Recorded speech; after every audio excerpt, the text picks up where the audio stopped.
Hello everyone, welcome to our Let's Play series of Sorcery. This is Colonel RPG as usual, and I'm very happy that you're chose to join me today as we run off with a stolen ox cart. And, well, I've been looking at these choices here. I could jump clear. I think maybe I'm gonna get hurt if I do that. I could stop, and I think maybe we need to fight if I do that. But I'm torn between these two. I think I'd rather have it on my hands. At least, I think I'd rather be able to, fight it off if I can or if I need to. Let's stop and let's keep the cart. Let's see what happens.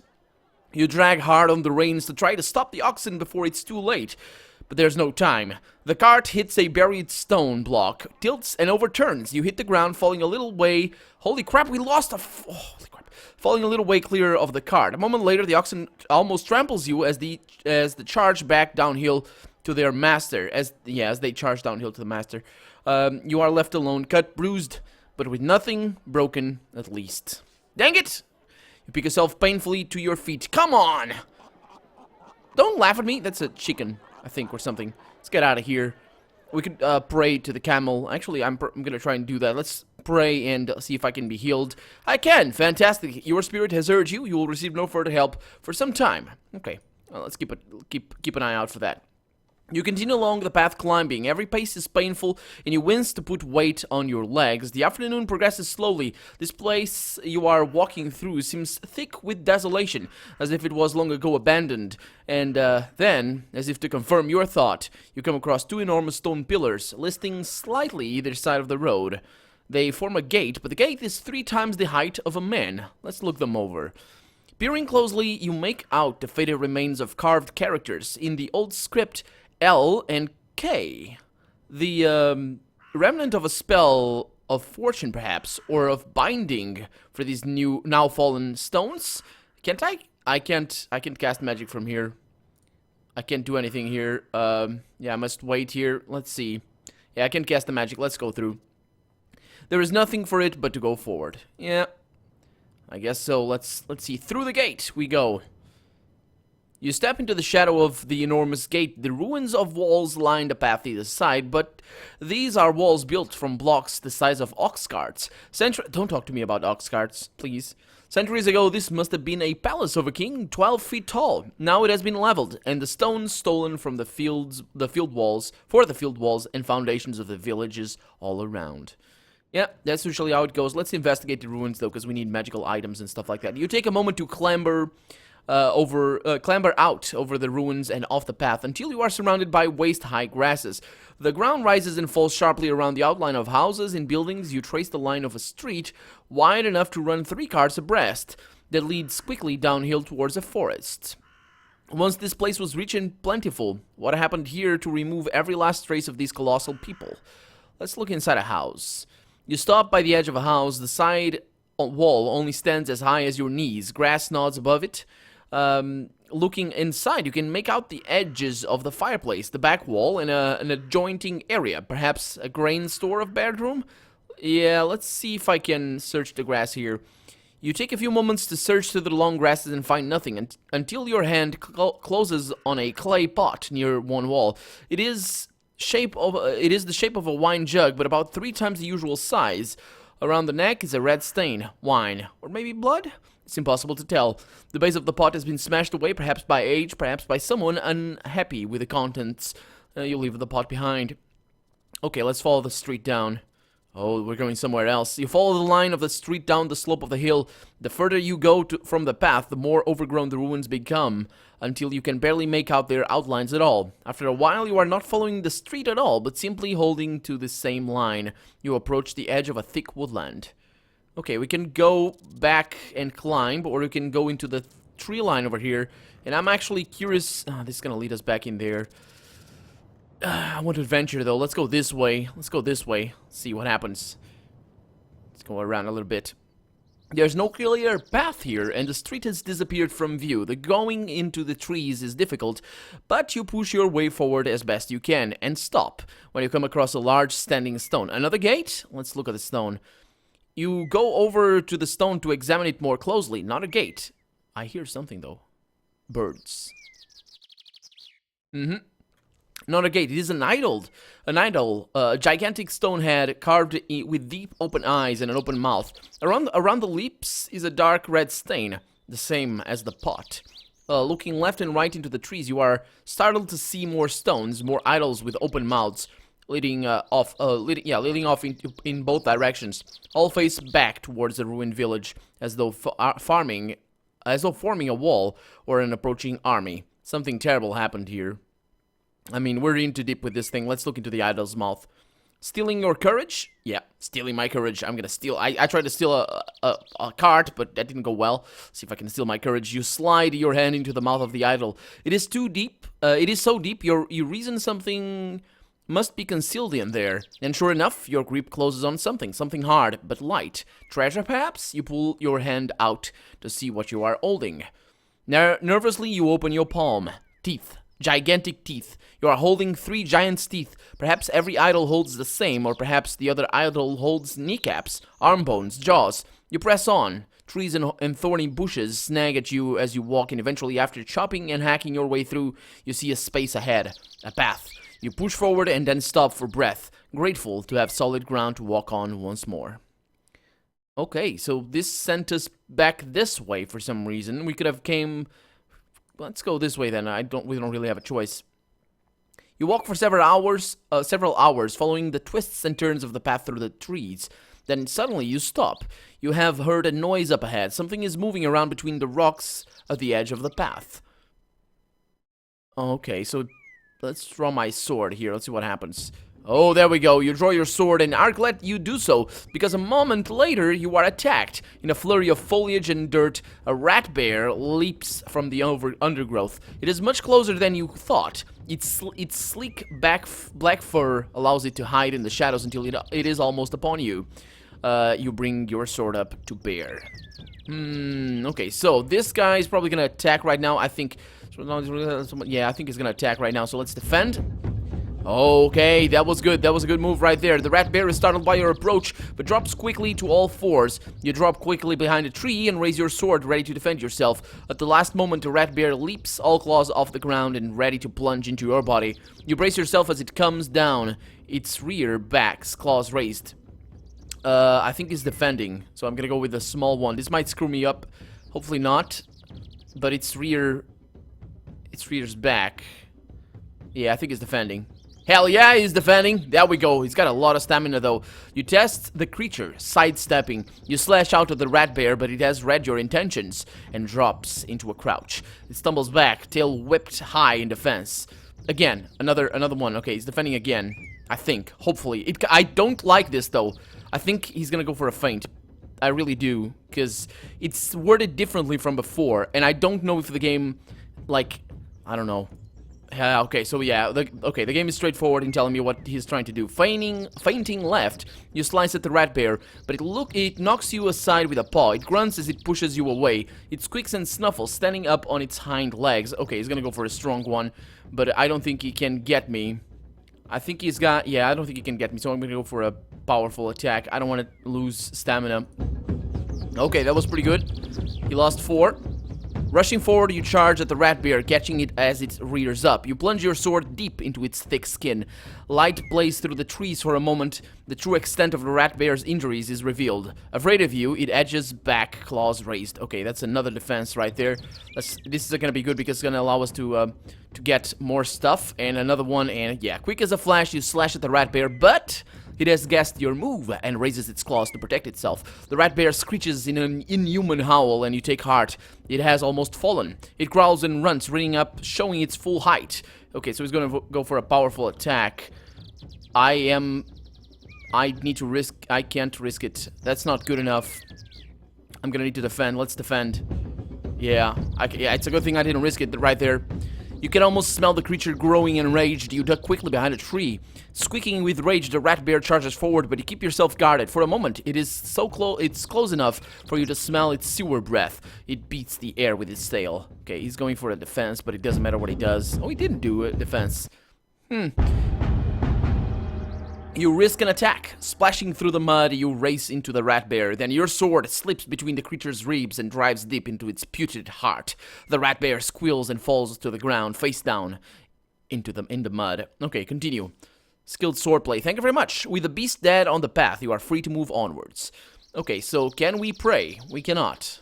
Okay, I think it's like you need to forego like 1 DT there.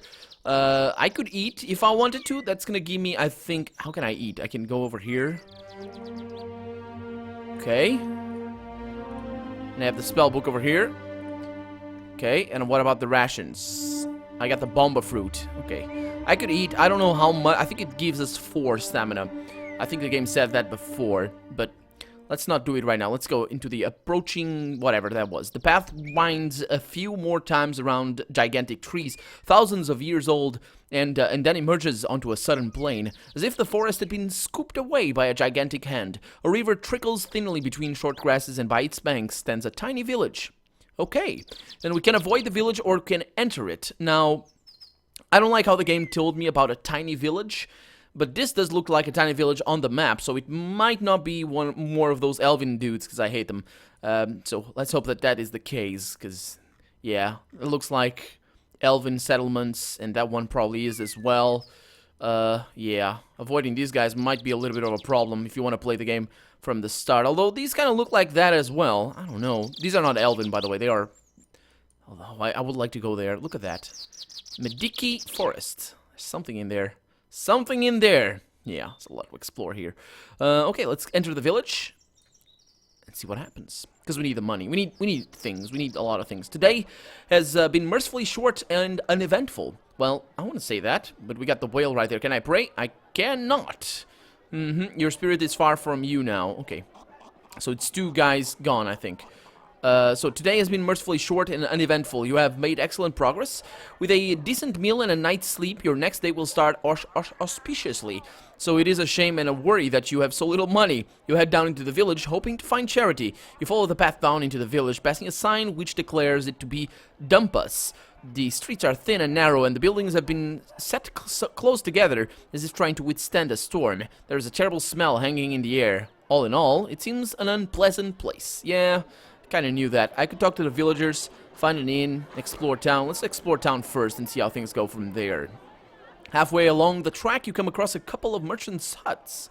You have no money, so you browse briefly. One of the merchants catches your eye and smiles. Well, traveler, what is it you need? So is there any work to be had here? I need to earn some money. The merchant sizes you up. You look like a good worker to me. One of my friends needs some digging doing. I'm sure he would pay you and feed you for it. Oh, digging what? You ask. The merchant shifts uncomfortable. Blah, blah, blah, is uncomfortable. Does it matter? You'll find out. He stares at you. So? He asks. He looks over his shoulder at the path. I'm going that way now myself. You coming? Hell yeah, I'm coming. I need monies. So, and I don't think I'm gonna be locked out of the other choices. Or maybe I am. Let's follow the merchant up there and see how things go. He leads you to a house on the edge of the village and introduces you to the householder, a stout man who is probably incapable of lifting a spade, let alone digging with it. You mean stout as in, like, fat? Okay, I think, because stout can mean strong as well, I think. Except, I don't know. I just don't know. So, what is it you need doing? Cesspit, the man replies. Out back, needs digging. How much? Well... The man replies, it's pretty urgent. The old one's overflowing. How much money, you demand? 3 gold pieces, he replies. I'll get started. Spades out back, he replies with a jerk of his thumb. You walk through the man's house into the back garden. The smell is terrible. The job is not just to dig a new cesspit, but to dig over the old one. And it's going to be several hours' work that'll probably take the whole night. You collect the spade, which is stuck in the ground by the hole. Let's see if I can cast a spell. What kind of spell can I do here? Let's see. So we have that B right there. B pep. Cause strength. Oh, it requires fire water. Yeah, kind of. I can see that. Let's go with a B here and see what I can do. Big. Grow in size. I think that's gonna be a good thing. That one is more useful than it might seem at first. Growing in size, like, it really is good. The D cannot be worked. The Z can zap. Okay, electricity is not gonna work. And don't cast spells just to see if they work. They don't. I don't have the D there. I got the Z here for Zap. Oh, no, that's Pep. Causes strength. Oh, didn't I get that before? I think there's a few too many P's here. Yeah. Although I might have clicked on weird things. So I got the B, I got the D, and everything is good. So let's go with the big here, because that is going to work. Only one fatigue is pretty good. Let's cast it. You cast the spell and wait for it to take effect. Then you feel the spade turn from a heavy tool to a mere toothpick in your hand. As you swell to 3 times your usual size, you have the digging work done in barely any time. Let me collect my pay, and there we go. You go back into the house and collect your money. 3 gold pieces. The grateful householder also provides you with some food, as well as a space on the floor to rest for the remainder of the night. You settle down happily and are quickly asleep. That's good. That's really good. You dream strange dreams as you sleep. It seems as though you wander through doors and halfways built 10, 20 times your height. You are an insect, and the hills over which you walk are the follicles of hair on the shaved chin of a giant. Storms of hot, fetid breath seems to sweep across you, threatening to blow you down into hell. Then the dreams end. The dream ends in tumbling and falling as the ground slides out from beneath you and you are hurled painfully into the mud. There are goblins taking your bones apart. Overhead, you fancy you hear the flap of giant wings. The birdmen come for the crown. Perhaps before this journey is finished, they will come for you. Hopefully not. Man, those dreams are terrible. Okay, can I heal up? Nope, cannot. That would actually be a good thing because that would max out my thing. Now, he didn't give me a ration, unfortunately, but I think I ate. I think that was what happened. I know I pressed S. Don't mean that. Thank you, soundtrack. Go away now. Let's go. That's another village right there. Hurushani, with a rolling R, because I love rolling R's. Let's leave the Dumpas. Leave Dumpas and continue. You rise early, thanks to the householder, and head out into the street. Within a few minutes of walking, you are out of Dumpas and back on the road. After another hour or so, the way branches, with one path heading up into the hills, and the other turning downhill and along one side of the barren, stony ridge. Is that a village you can make out on top of the hill? It seems a lonely place for it. Okay, so I could go downhill, and that's gonna take... Oh, those are mines. I think I like those. Those are the Jiker mines. They are abandoned. The Bridge of Vankas, which I have no idea what it means, and I'm gonna need to go through there though, or it might be that bridge right there. And then from here we go to Biritanti, because it's very annoying. Let's that's a language reference. That never mind. Let's not go there. Let's go downhill. I don't want to go to a village here. Yeah, over there. Let's see what happens. You follow a meandering path around the side of the hill for most of the morning. It's difficult to see the way ahead through the tree line, but you trust to the course, and eventually the path bursts out into a narrow stone ledge high above the valley floor. The ledge leads left and right. There's no way forwards. Okay.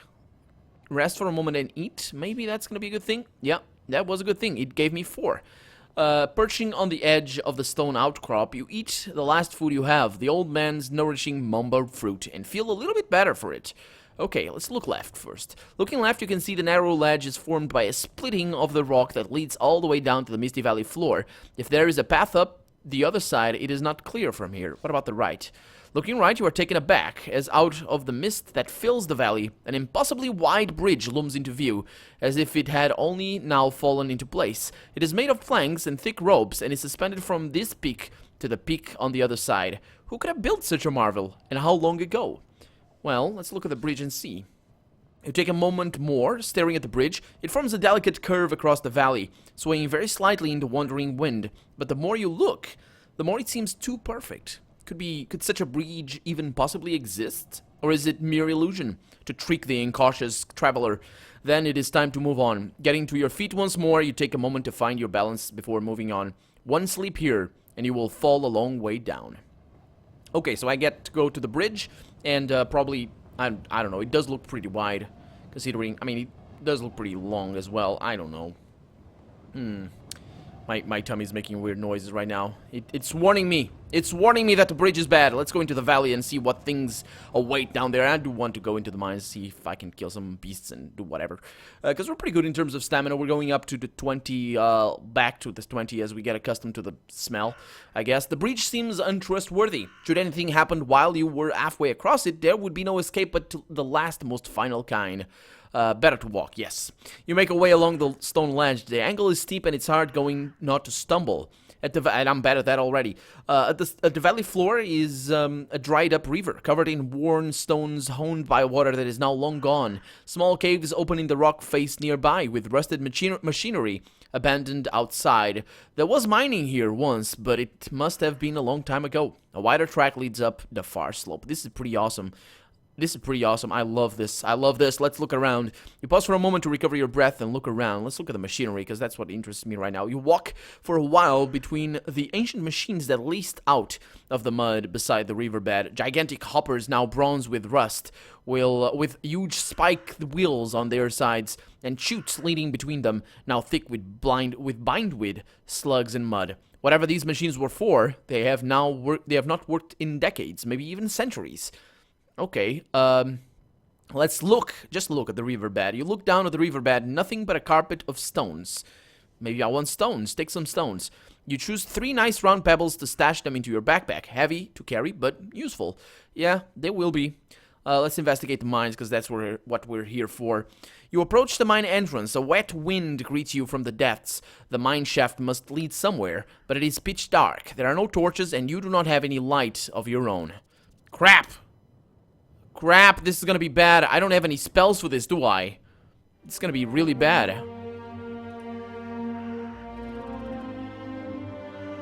I don't know. I wanted to know.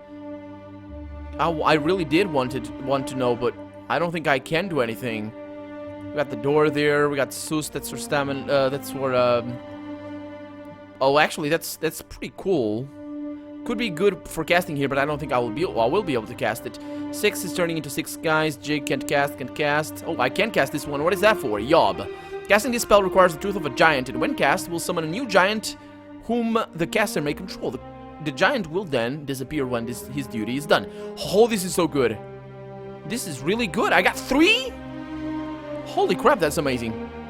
Okay, I got How. The spell is to be used in perilous situations when information about the safest way of escape is desired. The caster will receive a psychic inclination towards one route, or a means of defiance if one is present, of defense if one is present.